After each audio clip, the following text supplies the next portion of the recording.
केंद्र सरकारचं शेतकऱ्यांना मोठं गिफ्ट. प्रधानमंत्री धनधान्य कृषी योजनेला आता मंजुरी मिळालेली आहे.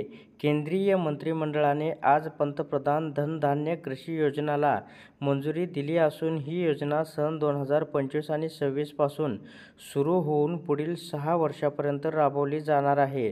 देशभरातील 100 जिल्ह्यांचा यात समावेश करण्यात येणार आहे.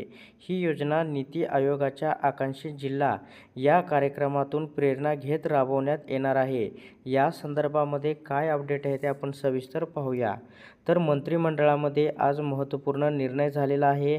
धनधान्य कृषी योजना सन 2025 आणि 26 पासून सुरू होणाऱ्या आणि देशातील 100 जिल्ह्यांमध्ये 6 वर्ष राबवण्यात येणाऱ्या पंतप्रधान धनधान्य कृषी योजनेला केंद्रीय मंत्रिमंडळाची मंजुरी.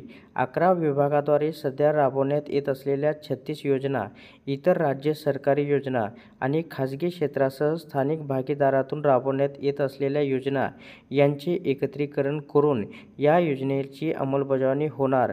कमी उत्पादकता, लागवडीची कमी तीव्रता आणि कमी प्रमाणातील कर्ज वितरण या 3 महत्त्वाच्या मापदंडाच्या आधारावर 100 जिल्हे निश्चित करण्यात येणार आहे.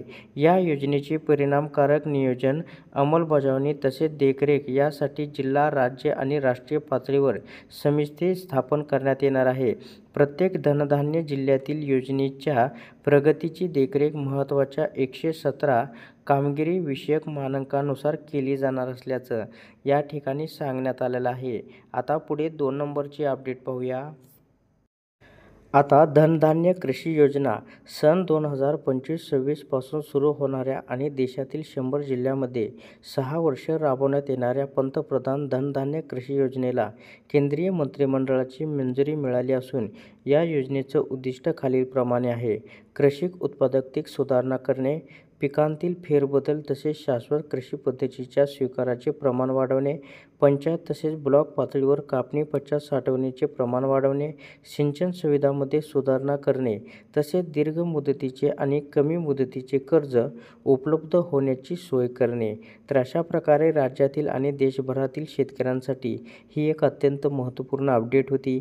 अशा प्रकारच्या महत्त्वपूर्ण अपडेट जाणून घेण्यासाठी आताच आपल्या टेक मराठी रघु यूट्यूब चॅनलला जास्तीत जास्त शेअर व सबस्क्राईब करा.